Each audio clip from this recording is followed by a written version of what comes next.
All right, the federal government is basically being run like this. Who can we shake down? And as soon as we shake them down, how can we humiliate them and make them come bend the knee to this demented grandma that needs to be in a nursing home? That's basically what's happening. I can't believe I'm even saying that. So everything that Trump does is a shakedown because he wants people to kiss his ass. And the crime and the double dealing and the ethical violations of everything that he does are multiple per day, multiple per day. And here's a video right here of Trump talking about killing a transportation project in New York because he doesn't like Chuck Schumer. Play the clip. Got a lot of people paid, actually.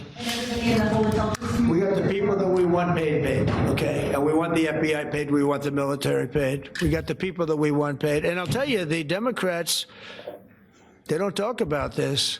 You know, we're getting rid of programs that we didn't like, but that were negotiated in, but we didn't like. We're terminating those programs, and they're going to be terminated on a permanent basis.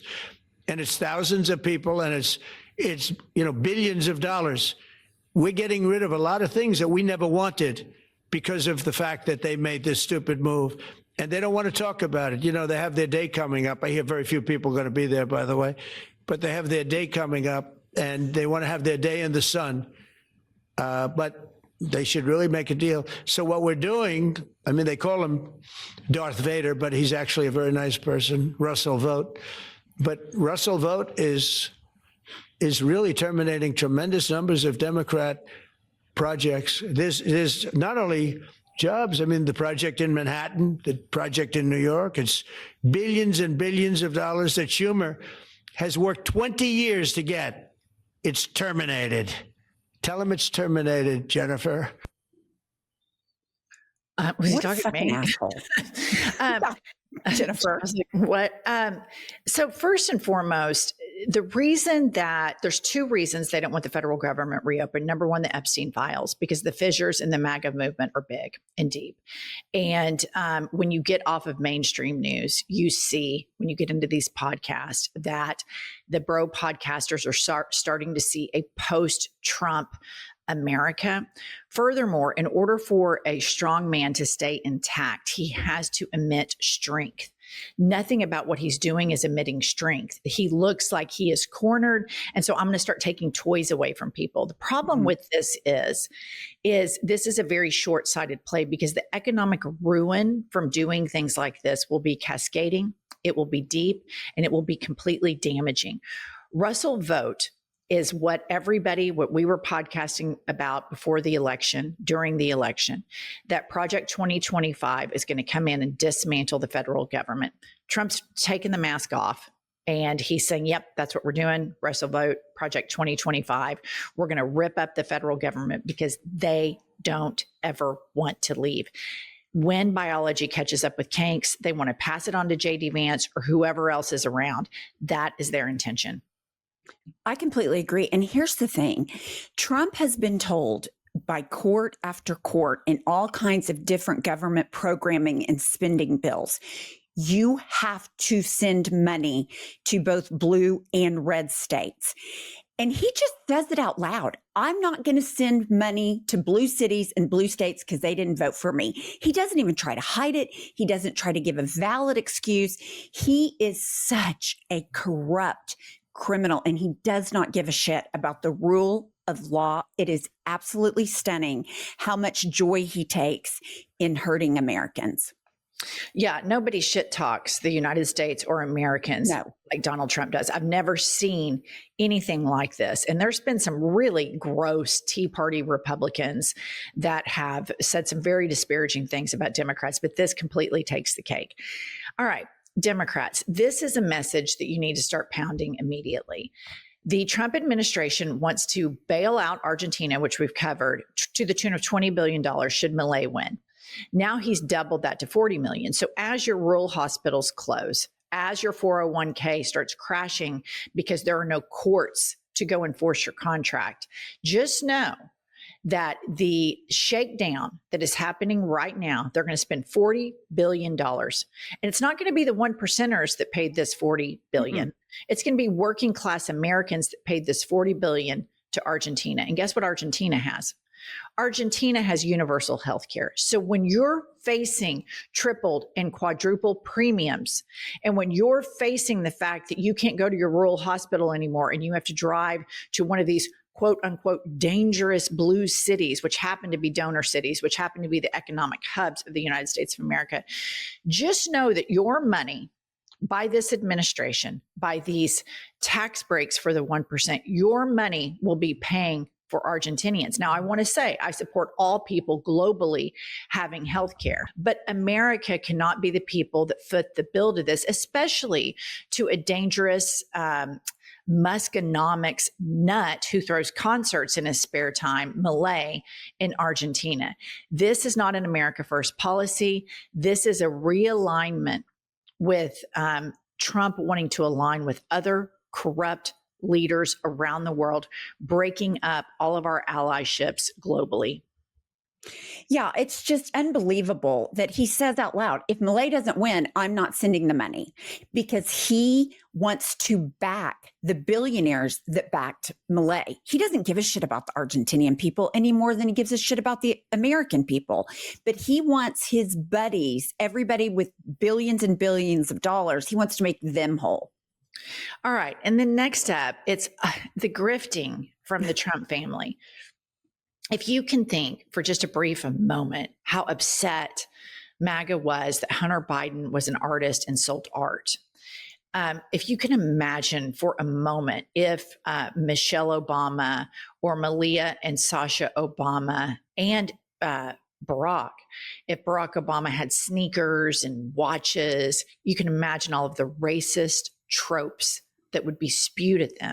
But again, Trump is able to do all of this grifting, violating all sorts of laws that the president shouldn't be conducting this type of stuff. And the Christmas grift is alive and well. Put up the post. We have the Donald Trump elf. The Trump elf, your Christmas companion. Place this Trump elf throughout your house. Limited run for the 2025 holiday season. This is where I just go, what country are we living in? I mean, Right. what? And here's the thing. I know that there's a lot of rural cultists that have probably already ordered this. And those are the people that these policies are going to wreck the most. Absolutely. And here's the thing, the Trump saying, oh, it's a limited time, it's only for this season. I'm like, horseshit. They'll sell those deals into infinity to get rid of them. But here's the thing, it goes back to Trump's restoring the war on Christmas. Christmas is about Jesus. Really? Because Trump thinks it's about him with this stupid fucking grifting and elf on the shelf. Like, I thought the Trumpy trouts were bad. The fucking Trumpy elf, gag. And you know, Melania has a Christmas ornament too. I mean, none of this surprises me. And he's going to continue to have his online flea market full of riffraffs and knickknacks. And a lot of this is just a distraction and a way to grift and a way to keep feeding the cult propaganda. This is propaganda capitalism is what this is. Next up, we have Trump openly taking bribes for his new ballroom. Now, I want to really paint the picture here. While last night, Bernie and AOC did a town hall and they took calls from everybody in the audience and all over the United States, TSA workers, pilots, air traffic controllers, people that work for the federal government that live paycheck to paycheck. And they are seriously consumed with, how am I going to feed my family? How are we going to pay our mortgage? This is going to wreck my credit report. These are real issues. So while this is going on, the split screen last night was this man sitting in the White House with his very wealthy donors that will never be affected by any of this. Mm-hmm. And he is talking about his architecture and interior design projects, because I believe that the nefarious forces behind this Trojan horse candidacy keep him busy while Russell Vought and Stephen Miller unleash mayhem and collude with the Supreme Court to consolidate power with the executive. Not just this executive, but executives beyond, because they want a white Christian nationalist nation. Play the clip. In keeping and we'll be able to have state dinners, the kind we would literally not even have state dinners because it's not set up. But for all those years they wanted it, and now they're going to get it. And because of you, they're going to get it. And me too. We're all in this together. And I mean, I have so many friends, and so many of you have been really, really generous. I mean, a couple of you, I'm sitting here saying, sir, would $25 million be appropriate? I said, I'll take it. You know, it doesn't take too many 25s to get it done. But okay. The split screen of this, you guys, I watched the Bernie AOC town hall, and there is, you know, real suffering. There is a real wealth disparity. And Bernie Sanders' message has aged very well. Mm-hmm. He's been saying the same thing for decades. Capitalism is not going to be sustainable at this rate. The economy is not going to be sustainable. The healthcare system is not going to be sustainable. We cannot keep transferring wealth to the top 1% and not giving a raise to the working class. He's been saying it over and over and over and over again for decades. This message, this trickle down Reagan economic stuff, is what left the vacuum for fascism to flourish. And Trump's love language is, if you can give me a lot of money, then I own you, and we can do business relationships. He doesn't care about the American people. He doesn't care about this country. He cares about his ego. He is a sadist. He likes to participate in humiliation exercises as a part of his strong arm regime. The messaging from Democrats today, and Bernie and AOC crushed it last night, but the messaging from Democrats today needs to be as follows. While you are worried about taking your flight because you don't know if there's going to be air traffic controllers, TSA people, for those of you that work for the federal government, you don't know if you're going to get paid. Trump is having his wealthy millionaire and billionaire donors at the White House. He's also going to send 40 billion taxpayer, U.S. hardworking laborer taxpayer money to Argentina. Oh, and FYI, Biden could have solved the Gaza-Israel war a year ago, and there would have been a lot less death and a lot less American taxpayer money going to fund it, a country who receives health care. And guess what? Nobody in Israel has higher education student loan debts. So at some point, something's got to give here. And I'm hopeful that this protest sends a message to the people who haven't capitulated yet, and they organize and get together, because we are at the precipice where these fuckers are about to take it all, every ounce of it. The economy will go, the universities will go. This will be a disaster. This country will be a disaster. What Trump talks about, what he projects, is what he's doing. His autopsy of what he thinks America is now is his projection of what his plans are for what his intentions are to do to the country. And I believe, Pumps, that when we look at the Project 2025 tracker, they're over 50% complete. Yeah, they are. They're over 50% complete. And that is for one person to be in power, because dumb people and sick people don't matter. And I think it's also important to remind everybody, Trump is not a good businessman. He has never run anything that has been successful. He cannot successfully do anything except con people on TV, and they believe it. And the United States of America is going like his casino and his businesses. It's fraud, it's corrupt, and it's running on fumes. And that's how he runs shit. Everything Trump touches turns to dog shit. It absolutely does. And then here's our final post. Unearthed invitation shows Trump will host a lavish $1 million per person fundraiser at Mar-a-Lago this Friday during the government shutdown. Inflation, he says it's handled. Gas is $2 a gallon. All of that is a lie. This is who this government is for. Those people that can spend $1 million for a plate to listen to a rambling, dementia-ridden person shows you how broken this country is and how broken excess wealth makes people. To think that you would spend $1 million to go listen to that.